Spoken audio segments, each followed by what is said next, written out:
Good morning students. Class 5 Hindi 2 का बेटा हम पाठ पढ़ रहे थे, पाठ 3 बड़े भाई साहब। और हमने उस पाठ का पेज 21 और 22 पढ़ लिया था। अब 23 से हम स्टार्ट करेंगे। थोड़ा सा पहले बताती हूँ, हम यहाँ पर थे। वार्षिक परीक्षा हुई, मतलब वार्षिक मीन्स एनुअल एग्ज़ाम जो होते हैं वो हुई। भाई साहब फेल हो गए, मतलब बड़ा भाई जो था वो फेल हो गया। मैं पास हो गया और दर्जे में प्रथम आया, और जो छोटा वाला था वो पास हो गया और फर्स्ट आया। मेरे और उनके बीच में केवल 2 साल का अंतर रह गया। अब उसके और उसके जो बड़े भाई था उसके बीच में 2-3 साल का फ़र्क था। अब फेल होने की वजह से 2 साल का फ़र्क रह गया। जी में आया भाई साहब को आड़े हाथे लूँ। उसको जी में आया कि मैं भाई साहब अपने बड़े भाई को 2 बातें कह दूँ, सुना दूँ। आपकी वह घोर तपस्या कहाँ गई? मुझे देखिए, मज़े से खेलता भी रहा और दर्जे में भी अव्वल हूँ। ने क्या कहा कि मैं अच्छे से खेलता भी रहा और मैं जो परसेंटेज थी उसमें मैं फर्स्ट भी हूँ। लेकिन वह इतने दुखी और उदास थे कि मुझे उनसे दिली हमदर्दी हुई। लेकिन जब उसने अपने भाई को देखा तो वो फेल होने की वजह से वो उदास था, तो उससे अपने भाई के साथ हमदर्दी हुई और उसने उनके घाव पर नमक छिड़कने का विचार ही लज्जास्पद जान पड़ा। वो कुछ बात कहता तो वो उसे अच्छा सा ना लगा। हाँ, अब मुझे अपने ऊपर कुछ अभिमान हुआ और आत्मसम्मान भी बढ़ा। और उसे क्या हुआ, अपने ऊपर थोड़ा उसे घमंड होने लगा, क्योंकि वो बिल्कुल पढ़ता नहीं था और अब वो बिना पढ़े भी, कम पढ़ के भी वो पास हो गया था। तो उसे अपने ऊपर थोड़ा अभिमान हुआ और आत्मसम्मान, जो उसका आत्मसम्मान था, सेल्फ रिस्पेक्ट थी, वो भी बढ़ी। भाई साहब का वह रोब मुझ पर ना रहा। अब उसे लगा कि जो भाई, बड़े भैया जो मेरे पे रौब झाड़ते थे हर समय, वो अब नहीं चलेगा। आज़ादी से खेलकूद में शरीक होने लगा और वो खुले मन से अपना जब जी चाहा खेलने के लिए जाने लगा। दिल मजबूत था। अगर उन्होंने फिर शर्मिंदा किया तो साफ कह दूंगा। उसका दिल अब पक्का हो गया, क्योंकि उसमें हिम्मत आ गई। तो उसने कहा, अब अगर दोबारा मुझे डांटेंगे या मुझे शर्मिंदा करेंगे तो मैं साफ कह दूंगा, आपने अपना खून जलाकर कौन सा तीर मार लिया। कह दूंगा कि आपने अपना खून जलाकर, आप इतना पढ़ते थे तो आपने कौन सा तीर मार लिया। भाई साहब ने, मैं तो खेलते कूदते दर्जे में अव्वल आ गया। भाई साहब ने इसे भांप लिया। अब उसे ऐसे ही कहेगा मुझे, भाई साहब इस बात को समझ गए थे। उनकी सहज बुद्धि बड़ी तीव्र थी और एक दिन जब मैं भोर का सारा समय गुल्ली डंडे के भेंट करके ठीक भोजन के समय लौटा तो भाई साहब ने मानो तलवार खींच ली और मुझ पर टूट पड़े।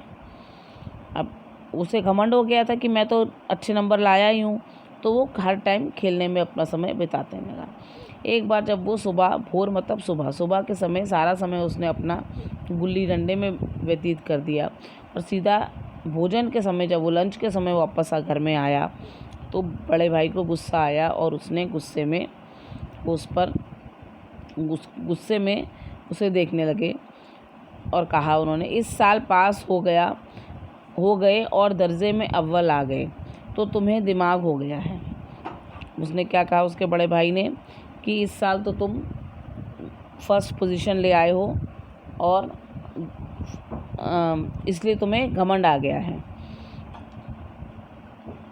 मगर भाईजान, घमंड तो बड़े बड़े का नहीं रहा, तुम्हारी क्या हस्ती है। और उसने क्या कहा अपने छोटे भाई से कि घमंड जो है बड़े बड़े लोगों का भी नहीं टिकता है, तो तुम कौन हो? तुमने तो अभी केवल 1 दर्जा पास किया है और अभी से तुम्हारा सिर फिर गया तो तुम पढ़ चुके आगे। उसने एक टोंट की तरह कहा कि तो तुम पढ़ चुके आगे, कि तुम्हें अभी एक बार पहले दर्जे में नंबर लाने में इतना घमंड हो रहा है तो तुम आगे पढ़ चुके। इस तरीके से यह समझ लो कि तुम अपनी मेहनत से नहीं पास हुए, अंधे के हाथ बटेर लग गई। उसने क्या कहा बड़े भैया ने उसके, कि इसका मतलब तुम अपनी मेहनत और लगन से पास नहीं हुए हो,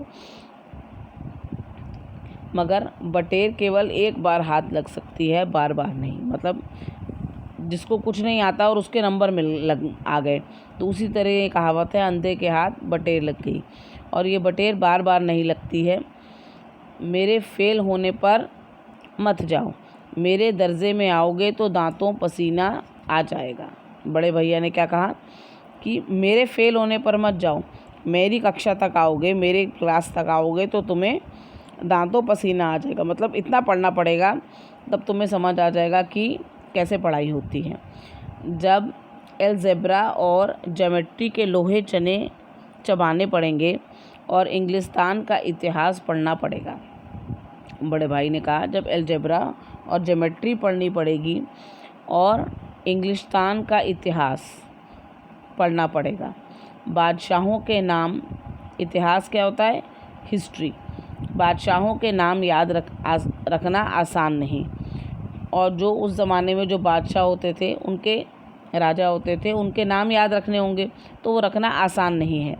शिक्षक तो वही देखते हैं जो पुस्तक में लिखा है, और जो शिक्षक किस चीज़ को चेक करते हैं, टीचर्स किस चीज़ को चेक करते हैं? जो बुक में लिखा होता है।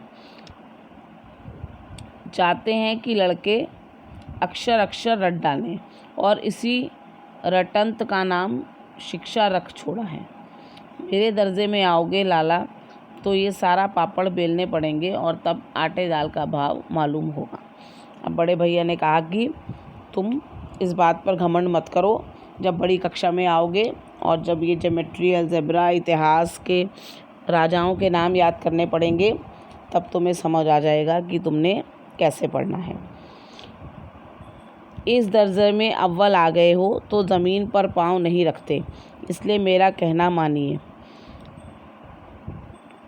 लाख फेल हो गया हूँ लेकिन तुमसे बड़ा हूँ। उसने कहा तुम ज़रूर अव्वल आए हो, इसलिए तुम ज़मीन पे पाँव नहीं रख रहे हो, मतलब उड़ रहे हो, हर सारा दिन खेलने में अपना समय व्यतीत करते हो। तो मैं बड़ा हूँ, ज़रूर फेल हो गया हूँ लेकिन तुमसे बड़ा हूँ। संसार का मुझे तुमसे ज़्यादा अनुभव है, मैं तुमसे ज़्यादा एक्सपीरियंस हूँ। जो कुछ कहता हूँ उसे गिरा बांधिए, नहीं पछताइए। जो कुछ समझा रहा हूँ उसे समझ लो, और नहीं तो पछताएगा। नहीं तो क्या होगा? अगर अभी मेरी बात नहीं सुनेगा, समझेगा, तो फिर पछताएगा। अभी हमने पेज 23 का पछताएगा ये वर्ड है जो ऊपर पैराग्राफ दिया हुआ है, इसको कंप्लीट किया है।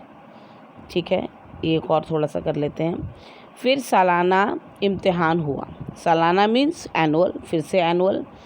और कुछ ऐसा संयोग हुआ कि मैं फिर पास हुआ और भाई साहब फेल हो गए।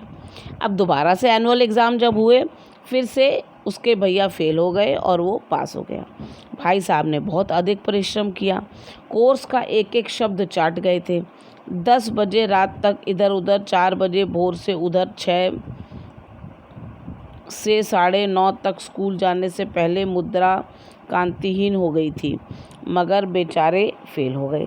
मतलब वो हर समय पढ़ने में अपना समय व्यतीत करते थे, सुबह उठकर जल्दी और रात को लेट नाइट तक, हर समय कांतिहीन मतलब तेज रहे, हर समय वो